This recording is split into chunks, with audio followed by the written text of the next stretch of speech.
India में जो labour law है ना, अब उसमें एक नया अपडेट देखने को मिलने वाला है। तो जो भी लोग जॉब करते होंगे तो क्या अब ओवर टाइम का नियम यहाँ पर बदल चुका है। तो यहाँ पर क्या रहता है, जब भी ज़्यादा घंटे आप लोग काम करते होंगे जॉब करने वाले, तो उनकी सैलरी में फ़र्क पहले ही नहीं दिखता था, लेकिन अब फ़र्क दिखने वाला है। तो समस्या क्या थी कि यहाँ पर लोग काम ज़्यादा करते थे लेकिन पैसा फिर भी उनको कम मिलता था। अब यहाँ पर कर्मचारी शोषण एक तौर पर कर रहे थे, काम ज़्यादा ले रहे थे एम्प्लॉय से, लेकिन वहाँ पर उनको पेमेंट नहीं मिल रही थी। और अब जो नया नियम आएगा तो उसमें यहाँ पर काम जितना होगा पैसा भी उतना मिलेगा।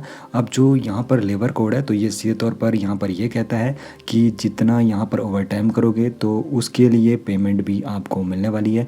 तो चलिए पूरे विस्तार से पूरे गणित को भी समझेंगे। तो ओवर टाइम का जो गणित है तो उसको आसान भाषा में आप लोगों को समझाने की कोशिश करूँगा। तो जब भी आप लोग ओवर टाइम करोगे तो यहाँ पर जो आपको पेमेंट की जाएगी 2x यानी कि डबल रेट पर की जाएगी, नॉर्मल रेट से नहीं, डबल रेट से आप लोगों को ओवर टाइम का पेमेंट मिलेगा। तो ओवर टाइम होता क्या है, जब भी यहाँ पर कोई एम्प्लॉई 8-9 घंटे की तय ड्यूटी से अधिक यहाँ पर काम करता है या फिर सप्ताह में 48 घंटे से अधिक समय तक काम करता है तो उसको ओवर टाइम में गिना जाता है। अब यहाँ पर कितने पैसे मिलेंगे इसके कैलकुलेशन को भी समझ लेते हैं, काफ़ी आसान शब्दों में समझेंगे। तो देखो यहाँ पर जो ओवर टाइम का पैसा मिलेगा ये आपकी CTC में कैलकुलेट नहीं होता है, बल्कि जो आप लोगों की बेसिक सैलरी होती है उस पर ये कैलकुलेट होने वाले हैं। तो बेसिक सैलरी आपको आपकी सैलरी स्लिप पर इन्फॉर्मेशन मिल जाती है।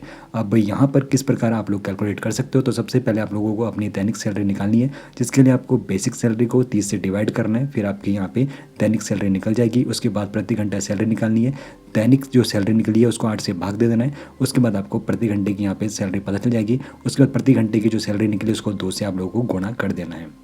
अब एग्जाम्पल के तौर पे बताऊं तो अगर किसी की मासिक बेसिक सैलरी है 15,000 तो इसको डिवाइड करेंगे 30 से, तो दैनिक सैलरी निकल के आएगी 500। अब 500 को 8 से डिवाइड करेंगे तो प्रति घंटा सैलरी निकल के आ रही 62.5। अगर कोई ओवर टाइम करता है तो प्रति घंटा ओवर टाइम की जो रेट दिया जाएगा 125 रुपये दिया जाने वाला है। तो क्या कंपनी यहाँ पर इसके लिए मना कर सकती है ओवर टाइम देने से?